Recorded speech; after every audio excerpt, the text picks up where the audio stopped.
Hello students, welcome to new unit is the S block elements. As we know that in our separations of this chemistry, Alpesh sir will take a physical chemistry as well as inorganic chemistry, and my portion is organic and inorganic. So inorganic portions we combinedly studied myself and Alpesh sir. So today we starts with the S block elements. We know that all this inorganic chemistry, when we have to study about the S block, in future P block, D block, F block, all this inorganic chemistry is a little bit descriptive in nature. So most of the students have some idea or some information. So it's little bit boring. No, it's not boring, but you have definitely you have to create your own interest, because lots of here the things which can be given in the form of equations, how these equations that we have to form.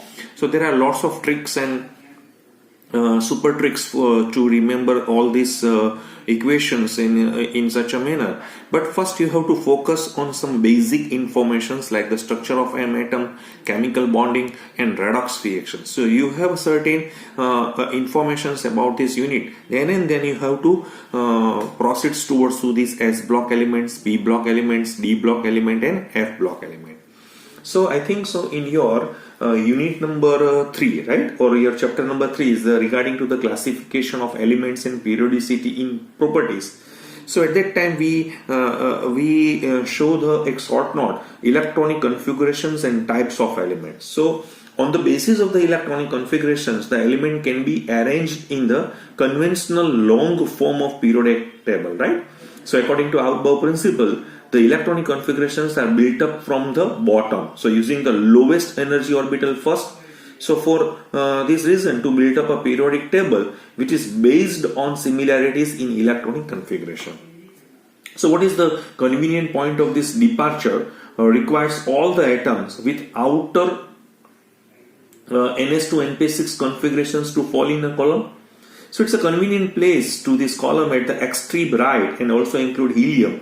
So though on the basis of this electronic configuration, helium belongs to S block is placement with P blocks in group number 18 is just satisfied because it has a completely filled valence shell, right? So if the elements that have a single electron in NS orbital is placed in group 1 at the extreme left of the table, so the remaining pattern of the table is established.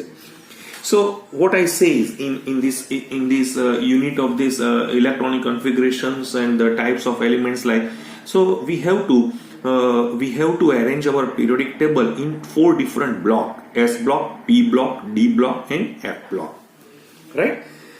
हमने अभी जो S block के बारे में हम थोड़ी यहाँ पे अच्छी तरह से डिस्कशन करेंगे. मैं फिर से बोल रहा हूँ, ये थोड़ा जो डिस्क्रिप्टिव पोर्शन है, कहीं बच्चे को यहाँ पे थोड़ा बोरिंग भी लग रहा है, लेकिन इतना बोरिंग है नहीं जितना हम महसूस कर रहे हैं. कई बार क्या होता है कि कहीं सर भी ऐसा बोलते हैं ये बोरिंग है, तो हमारे दिमाग में छप जाता है कि ओके ये बोरिंग है, तो हम पहले से ही उसका एजम्पशंस कर लेते हैं. लेकिन ऐसा कुछ है नहीं, क्योंकि इसका भी इतना ही वेटेज है जितना हमारा आगे वाला या पीछे वाला का जो भी वेटेज होता है वही होता है, राइट? तो देखिए, मैं अभी आपको स्टेप बाय स्टेप आपको इसकी प्रोसेस यहाँ पे दिखाना चाहता हूं.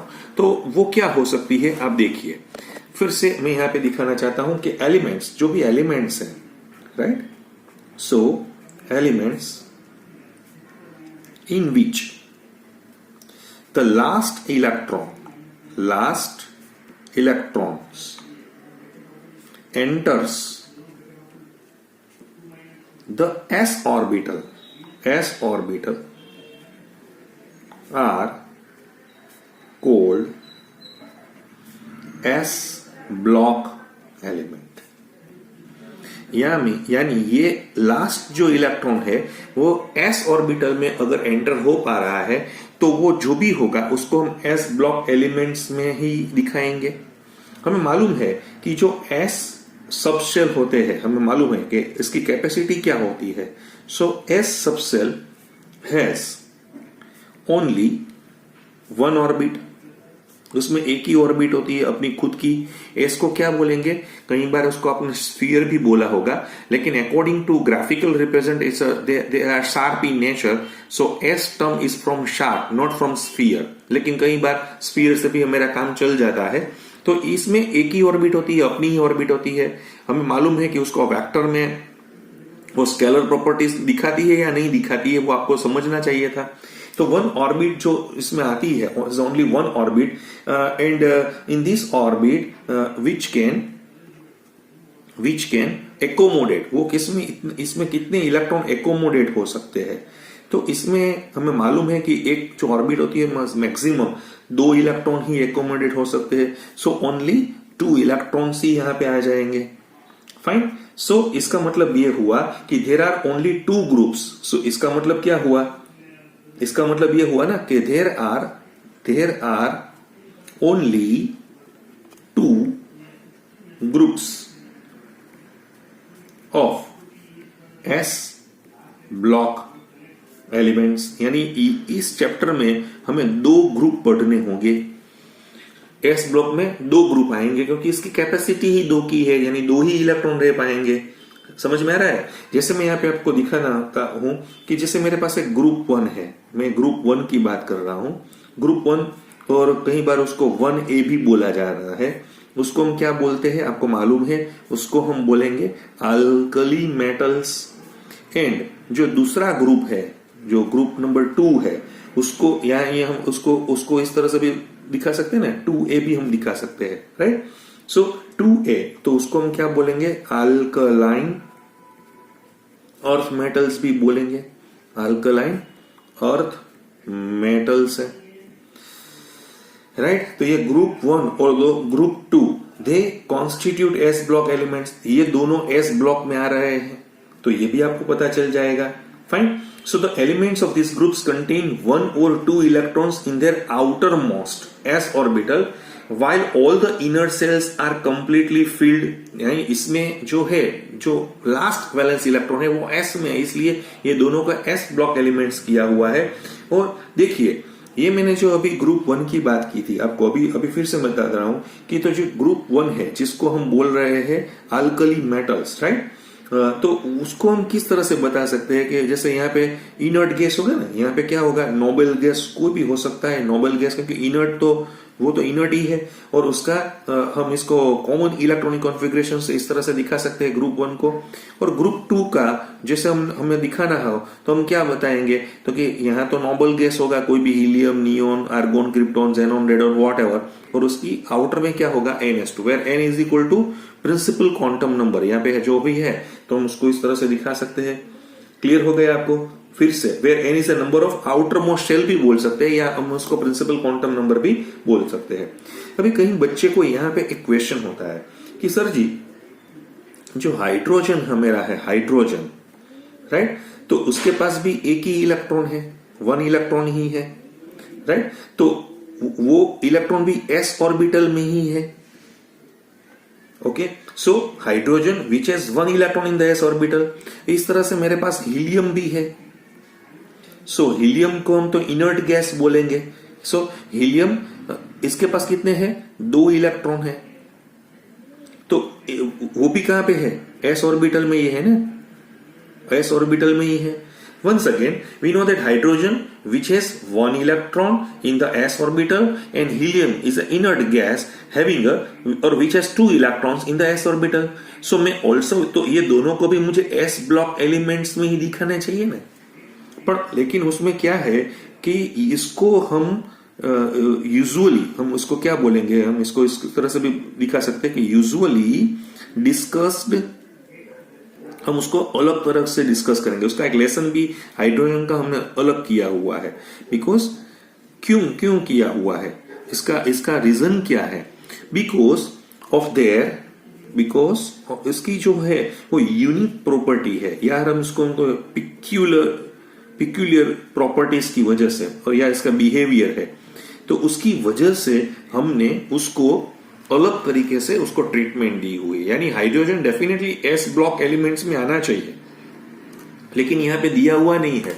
तो हाइड्रोजन है तो वो s ऑर्बिटल का है, हीलियम भी s में है, लेकिन हीलियम का तो हमने पूरा फैमिली डाल दिया है इनर्ट गैस में, और हाइड्रोजन तो आपको मालूम है वो एक्सेप्शनल केस है, वो दोनों जगह पे यहाँ पे रह सकते हैं, मेटालिक फैमिली में भी रह सकते हैं और नॉन मेटालिक फैमिली में भी रह सकते हैं। तो इसका मतलब ये हुआ कि in this unit, right, the s block elements, we shall discuss the chemistry of alkali and alkaline earth metals only। यहाँ पे हम दोनों की ही बात करेंगे, right? फिर से मैं बोल रहा हूं, elements of the periodic table in which the last electron enters the s orbitals are called s block element। अगर हम ये डेफिनेशन देते हैं तो हाइड्रोजन का भी और इसका भी पॉइंट आ रहा है, लेकिन उसकी जो बिहेवियर है वो थोड़ा पिक्यूलर होने की वजह से हमने उसको इसमें एंटर नहीं किया हुआ है। तो ये थोड़ा मैंने अभी आपको इंट्रोडक्शन पोर्शन से मैंने यहाँ पे आपको समझाया है। अभी हम नेक्स्ट यहाँ पे दिखाएंगे वो है अकरेंस एंड एबंडेंस, यानी वो किस तरह से हमें मिल रहे हैं, उसका परसेंटेज ऑफ अमाउंट क्या होता है अर्थ पे, तो उसकी बात हम यहाँ पे करेंगे। ठीक है, देखिए मुझे मालूम है कि बोथ अल्कली, जैसे मैंने अभी आपको बताया, एंड अल्कलाइन जो अर्थ मेटल्स है, right, so they are what, so they are highly reactive होता है। क्यों हाईली रिएक्टिव होता है? क्योंकि उसकी वैलेंस शेल में एक या दो ही इलेक्ट्रॉन है, तो वो इजीली लूज करके इनर्ट गैस के कॉन्फ़िगरेशंस पे चले जाएंगे। So both alkali and alkaline earth metals are highly reactive. सो इसकी वजह से क्या होगा, so hence they do not occur in the free state, यानी वो फ्री स्टेट में हमें नहीं मिल पा रहे हैं। बट तो वो किस स्टेट में मिल रहा है, but they are widely distributed in nature. तो वो नेचर में हमें in the form of, so in the combined form पे वो हमें मिल रहे हैं। तो यहाँ पे कंबाइंड जो स्टेट होता है, तो कंबाइंड स्टेट से वो मिल रहे हैं। फिर से मैं यहाँ पे दिखाना चाहता हूं, both alkali and alkaline earth metals they are highly reactive. आपको सोडियम यहाँ पे दिखाएंगे, क्योंकि sodium they easily lose their electron very easily. Same way alkaline में भी होता है, लेकिन अल्कलाइन में थोड़ा कम हो जाता है। फिर भी ये दोनों फ्री स्टेट, यानी अकेले मेटल के फॉर्म में नहीं मिलते हैं। So they are distributed in the combined state, यानी वो मॉलिक्यूल फॉर्म में या कोई कंपाउंड स्टेट में है, वही हमें यहाँ पे मिल सकते हैं। देखिए मैं यहाँ पे कहता हूं, यहाँ पे आपको बताना चाहता हूं कि मेरे पास अल्कली मेटल्स है, राइट। सो अल्कली मेटल्स होती है वो मोस्टली अकर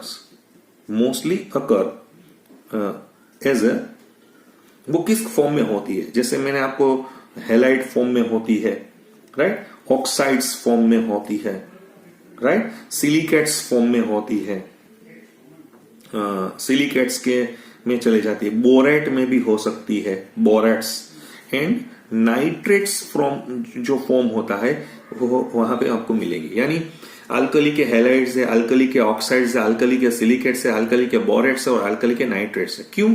क्योंकि हैलाइड है वो बेस्ट नॉन मेटल्स कंपाउंड है, ऑक्साइड भी non metals compound due to their electronegativity और higher amount of electronegativity. Silicates है तो वो हमें मिल ही रहे हैं, बोरेट्स भी नॉन मेटल्स में चला जा रहा है, नाइट्रोजन भी नॉन मेटल्स में चला जा रहा है।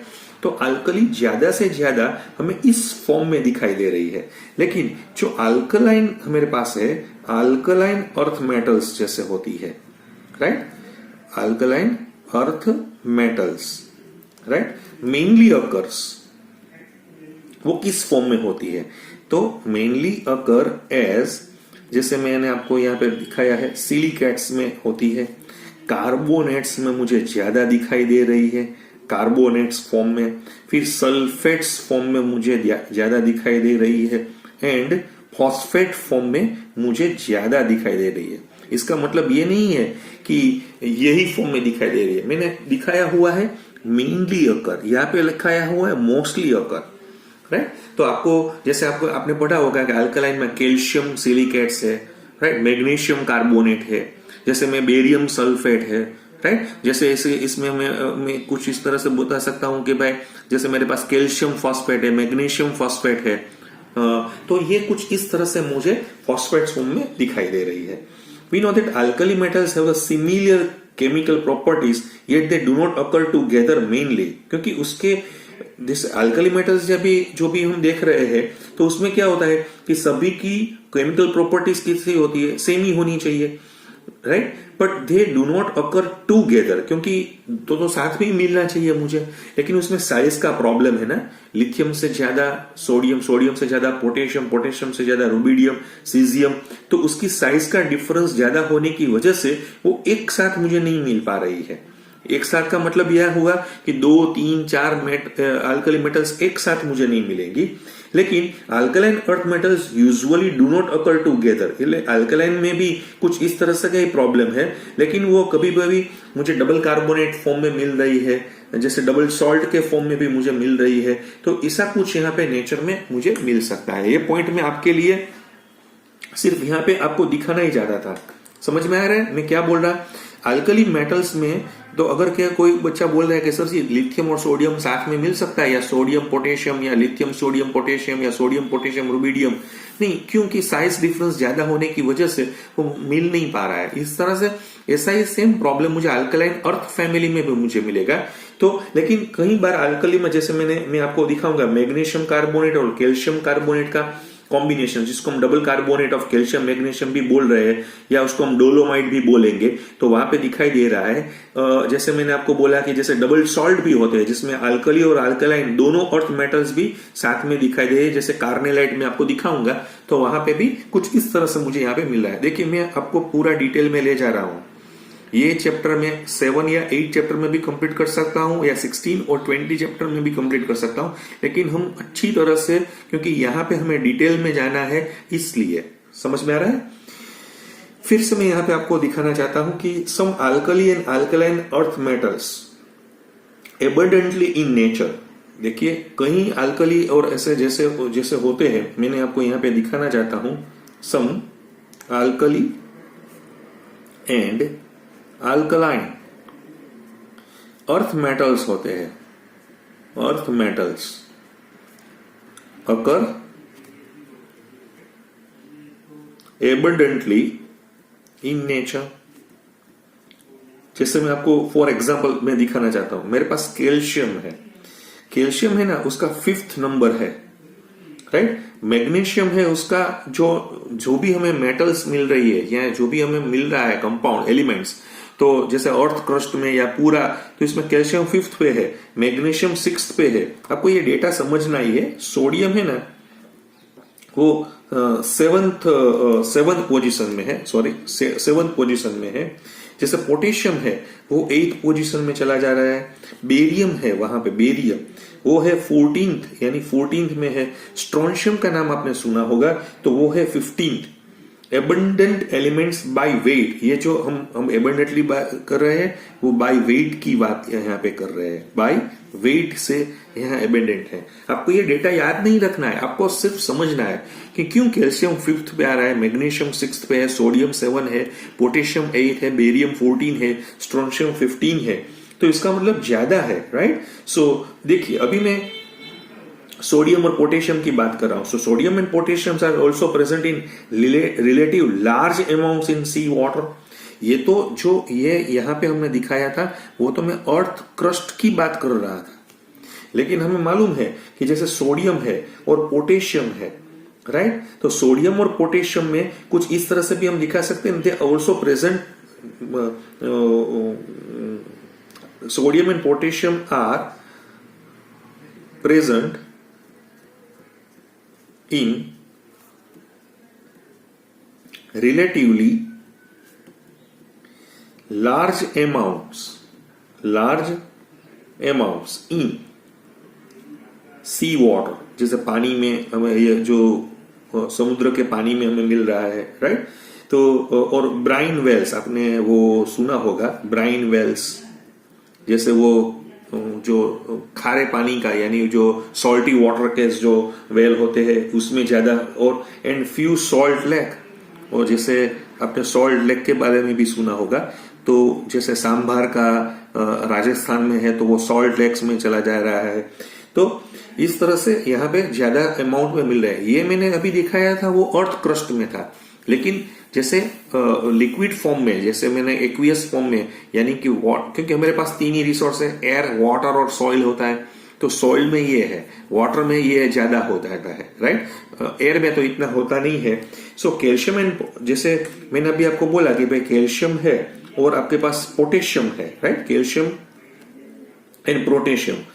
सो ये भी दोनों है विच इज ऑल्सो अकर, नहीं, यहाँ पे सोडियम और मैग्नीशियम था, और कैल्शियम और potassium which is also occur in a sea water, यहाँ पे भी वो, लेकिन बट टू स्मॉलर एक्सटेंट, यहाँ पे थोड़ा कम मुझे मिल रहा है लेकिन कम मिल रहा है। फाइन, तो ये हमें समझना है कि क्यों ऐसा हो रहा है, सो इट इज, यहाँ पे देखिए, मैं आपको एक और बात मेरी अपनी तरफ से भी बताना चाहता हूं कि यहाँ पे सोडियम और पोटेशियम है, वो आपने देखा होगा कि सोडियम, जैसे मैंने आपको दिखा रहा हूं, सोडियम है ना वो 2.83% है, और पोटेशियम है ना वो है 2.59%, right, in the earth crust. ये मैंने आपको कोई भी डेटा याद नहीं रखना है, मैं फिर से आपको बोल रहा हूं, ये अर्थ क्रस्ट में होते हैं, लेकिन सी वाटर्स होते हैं, जैसे मैंने अभी आपको बोला था कि भाई जैसे जो समुद्र का पानी है सी वाटर है, तो सी वाटर में क्या होता है कि 2.8% ऑफ सोडियम क्लोराइड है, बट ओनली, मैंने अभी आपको बोला 0.8% पोटेशियम क्लोराइड है। क्यों ऐसा क्यों होता है? यहाँ पे तो अर्थ क्रस्ट में तो इक्वल अमाउंट में चले जा रहे हैं, लेकिन यहाँ पे क्यों नहीं चले जा रहे हैं? क्योंकि this is due to the reason that much of the potassium appearing in groundwater from dissolved minerals is taken up preferentially by plants। यानी क्या होगा कि ये जो पानी है, जैसे मैंने पोटेशियम का अर्थ क्रस्ट है, तो वो क्या होता है कि भाई जो वनस्पति है या प्लांट्स है ना, तो वो उसको सॉल्युबल सॉल्ट से ले रहे हैं। आपको समझ में आ रहा है? While sodium ion goes to the sea water, तो वो चला जाता है सी वाटर में। समझ में आ रहा है? अच्छा, बढ़िया क्वेश्चन है ना। वो जो क्या बोल रहे हैं उसको, नेशनल टैलेंट सर्च एग्जाम में एक बार ये पूछा गया था कि अर्थ क्रस्ट में सोडियम 2.83 है और पोटेशियम 2.59 होने के बावजूद भी सी वाटर में क्यों 2.8% NaCl है बट ओनली 0.8% KCl? तो इसका आंसर ये है कि potassium appearing in ground water from dissolved minerals is taken up preferentially by plants while sodium ion goes to the sea water। समझ में आ गया? बहुत अच्छा है। फिर से हम यहाँ पे आगे बढ़ेंगे। अभी ये तो सोडियम पोटेशियम की बात हुई ना। अभी रुबिडियम है, जिसे मैंने अभी आपको बोलूंगा रुबिडियम है, तो वो 23rd है, 23rd, राइट। सीजियम है ना, सीजियम जैसे हम यहाँ पे, तो वो 46 है अर्थ क्रस्ट में। और बेरिलियम है, बेरिलियम तो उसका है 51, right. So most abundant elements by weight in the earth crust. ये अर्थ क्रस्ट की ही बात यहाँ पे हो रही है, अर्थ क्रस्ट। और अर्थ क्रस्ट में जो भी बात होगी ना, तो बाय वेट ही होगी। ये आपको कोई भी डेटा याद नहीं रखना है, आपको सिर्फ समझना है, क्योंकि आज फर्स्ट लेक्चर है मेरा। आप समझिए, उसको अच्छी तरह से लेते जाइए। ये थोड़ा आपको हिस्ट्री या ज्योग्राफी की फीलिंग भी यहाँ पे आएगी। कई बच्चे पहले से ही अपना दिमाग में यही रख देता है कि क्यों, लेकिन आपको ये इंटरेस्टिंग रीजन लगा ना, इसमें कोई दिक्कत नहीं है। समझ में आ रहा है? रुबिडियम 23, आपको ये क्वेश्चंस को पहले आपको मालूम नहीं था, लेकिन आपने देखा ओ सर ऐसा होता है, तो इस वजह से सी वाटर में सोडियम ज्यादा होता है और पोटेशियम कम होता है, तो उसका रीजन आपको मालूम होना चाहिए। सो रुबिडियम है 23 है, सीजियम 46, बेरिलियम 51 इन अर्थ क्रस्ट में मुझे मिल रहा है। फिर मैं एक यहाँ पे फ्रांशियम की बात कर रहा हूँ, फ्रांशियम, और दूसरा है रेडियम। आपको मालूम होगा कि ये दोनों है ना रेडियो एक्टिव एलिमेंट्स है। ये दोनों क्या है? रेडियो एक्टिव एलिमेंट्स होने की वजह से एक्सट्रीमली रेयर, ये दोनों रेडियो एक्टिव एलिमेंट्स हैं। और रेडियो एक्टिव एलिमेंट्स होने की वजह से वो एक्सट्रीमली रेयर होते हैं, राइट। तो ये फ्रांशियम रेडियम की बात हो गई। रेडियम है ना, वो फर्स्ट आपको मालूम होगा कि जो मैं अभी अब थोड़ा आपको इंटरेस्ट की बात भी बताता हूं, वो पियरी ने, right, Pierre and madam Curie और मैरी क्यूरी।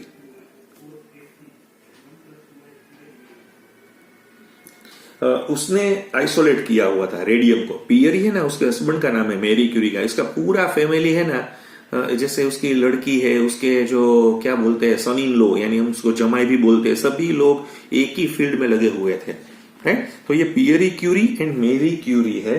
तो उसने radium was isolated by processing many tons of uranium, और एक यूरेनियम और आती है पिच ब्लैक, उसमें से उसने निकाला हुआ था। It was use for the radiotherapy treatment for cancer at one time. एक बार इसका हम यूज कर रहे थे कैंसर की, जो उसका जो आपको मालूम होगा कि कैंसर के जो थर्मल थेरापी होती है उसके लिए। लेकिन अभी तो इस टाइम यहाँ पे now cobalt 60 is used, right.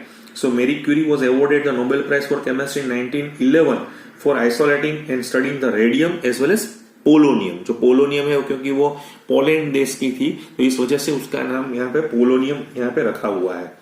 तो फ्रांशियम, जैसे मैं अभी आपको यहाँ पे एक और फ्रांशियम की बात भी मुझे दिखानी पड़ेगी, which is also discovered later in 1939 by Pierre at the Curie institute Paris. So it's a longest lived isotopes में हमें उसको बोलते हैं, क्योंकि जो फ्रांशियम 223 होता है उसकी हाफ लाइफ पीरियड है ना, जैसे मैं यहाँ पे आपको दिखाता हूं, फ्रांशियम है उसकी जो हाफ लाइफ का मतलब ये है जो भी हम लेते हैं, जैसे हम 1 ग्राम लेते हैं तो उसको 0.5 ग्राम करने के लिए, so the half life period of francium is near about 21 minutes, right. ये बढ़िया टाइम है, यानी 21 मिनट्स, यानी मैंने 1 ग्राम लिया हो तो उसका 0.5 ग्राम या 0.5 का 0.25 या 0.25 का 0.125 ग्राम, यानी हाफ होने के लिए जो भी टाइम चाहिए तो उसको हम हाफ लाइफ पीरियड बोलेंगे। तो इट्स 21 मिनट्स है। सो वो जो एलिमेंट्स है तो उसका भी, क्योंकि इसका जो इंपॉर्टेंस है वो 21 मिनट्स की वजह से as a result not much is known about the its chemistry. लेकिन हमें ये भी nevertheless whatever the little knowledge we have about this element clearly shows that it in its physical and chemical properties is closely resembles to the alkali metals। ये alkali metals के पास ही चला जाएगा, लेकिन हमें फ्रांशियम और radium का जो अभी स्टडी है वो करना नहीं है, क्योंकि due to their radioactivity की वजह से। तो ये थोड़ा हमने यहाँ पे दिखाया हुआ है। फिर से मैं एक और बात यहाँ पे आपको दिखाना चाहता हूं कि anonymous behaviour of the first element in a group. मैं आपको यहाँ पे ये कुछ इस तरह से भी दिखाना चाहता हूं, देखिए।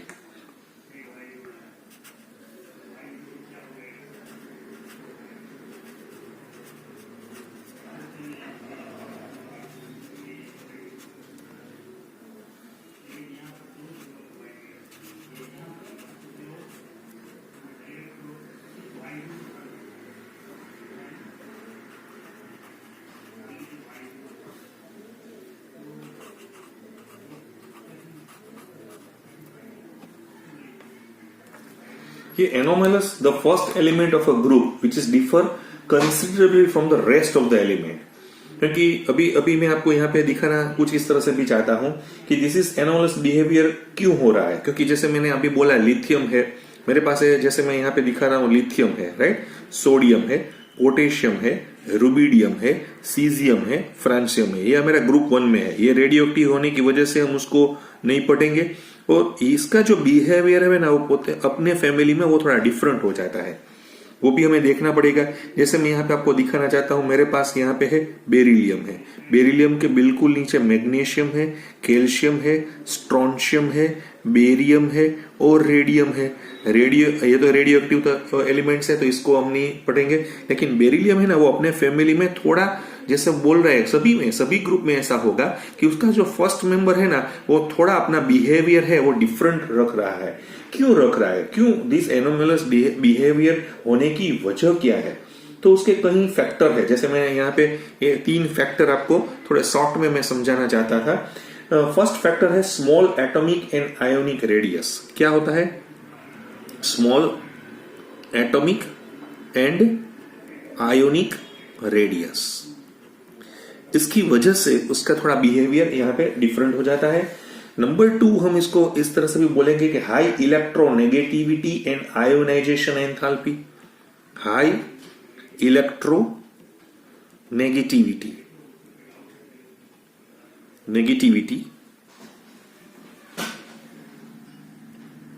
And ionization, enthalpy.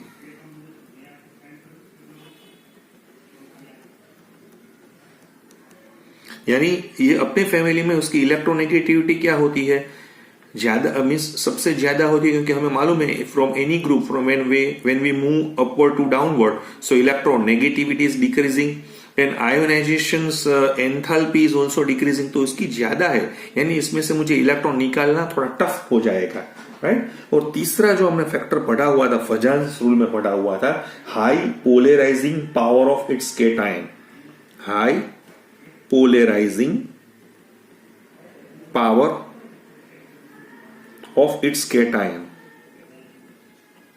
जो उसका केटायन है उसका पोलराइजिंग पावर बहुत ज्यादा होता है। मैंने आपको दो टर्म फजान्स रूल में समझाई थी, पोलराइजिंग पावर एंड पोलराइजेबिलिटी। तो पोलराइजेबिलिटी है वो एनायन के लिए वर्क कर रही है, लेकिन पोलराइजिंग पावर यहां पे है। एक फोर्थ फैक्टर भी यहां पे है, absence of D electron in its valence electron, यहां पे वैलेंस इलेक्ट्रॉन नहीं होता है फोर्थ में। तो ये जो थोड़े अपने जो रीजंस मैंने यहाँ पे आपको दिखाए हैं, इसकी वजह से क्या होगा कि जो अपने ग्रुप में है, तो वो ग्रुप में अपने ग्रुप में वो अपना जो बिहेवियर है वो डिफरेंट यहाँ पे मुझे दिखाई दे रहा है। तो आज ने हम कुछ यहाँ पे फर्स्ट का इंट्रोडक्शन दिया हुआ है, अकरेंस एंड एविडेंस की भी बात की थी, और इसका एनोनिमस बिहेवियर क्यों होता है ये मैंने अभी थोड़ा आपको मैक्रो लेवल से दिखाया हुआ है। धीरे धीरे धीरे हम उसके माइक्रो में भी हम चले जाएंगे, लेकिन आपको एक ट्रेंड देखना पड़ेगा, ये ट्रेंड सभी में होगा। तो आप एक बार उसको पूरा पकड़ लेंगे कि फर्स्ट मेंबर है, जैसे मैं अभी फ्यूचर में जैसे मैं पी ब्लॉक एलिमेंट्स की बात करूंगा तो इसमें boron, aluminium, gallium, indium, thallium की बात करूंगा, तो आपको मालूम हो जाएगा कि बोरॉन है ना, उसका अपने ग्रुप में क्यों एनोनिमस बिहेवियर होता है, क्योंकि उसकी स्मॉल एटॉमिक साइज होती है, आयोनिक रेडियस है, उसकी हाई इलेक्ट्रोनेगेटिविटी, आयोनाइजेशन एंथैल्पी भी ज्यादा है, उसका पोलराइजिंग पावर इसका केटायन का ज्यादा होने की वजह से, और उसमें डी ब्लॉक डी शेल भी नहीं है, तो उसी वजह से वो है, वो अपने जो फैमिली में है वो थोड़ा अपना डिफरेंट है। जैसे मैंने अभी बोला lithium differs from the rest of the alkali metals, उसी वजह से मैंने आपको दिखाया था beryllium is also differs from the rest of the alkaline earth metals. तो उसका एक मैं डायगोनल रिलेशनशिप भी मैं अभी समझाऊंगा, लेकिन वो नेक्स्ट सेशंस में हम उसका स्टार्ट करेंगे। अभी हमारा इंट्रोडक्शन जो पूरा लेसन का इंट्रोडक्शन है वो आज मैंने यहाँ पे लिया हुआ है। अब आपका कोई भी क्वेरी हो, अगर आपको कोई आपका कोई सजेशंस हो तो भी मुझे भेजिए। मैं फिर से आपको बता रहा हूँ, ये लेसन जो इनऑर्गेनिक केमिस्ट्री है वो कई बार आपने सुना होगा, पढ़ा होगा कि सर ये थोड़ा बोरिंग लग रहा है। नहीं, बोरिंग लग नहीं रहा है, हम इसको इस तरह से ले रहे हैं इसलिए लग रहा है। अगर एक बार हमें ट्रेंड पता चल जाए, हाँ डेफिनेटली वो थोड़ा डिस्क्रिप्टिव होने की वजह से आपको कई बार ऐसा फीलिंग होता है, लेकिन कई बार बच्चे केमिकल इक्वेशंस में गलती कर देते हैं, क्यों है ऐसा, कुछ मुझे रखना पड़ेगा, मुझे बैलेंसिंग नहीं आती है, तो आपको रेडॉक्स का पूरा आइडिया होना चाहिए। ओके, तो नेक्स्ट लेक्चर में हम वहीं से सिर्फ यही पॉइंट से फिर से हम यहाँ पे मिलेंगे। Thank you very much.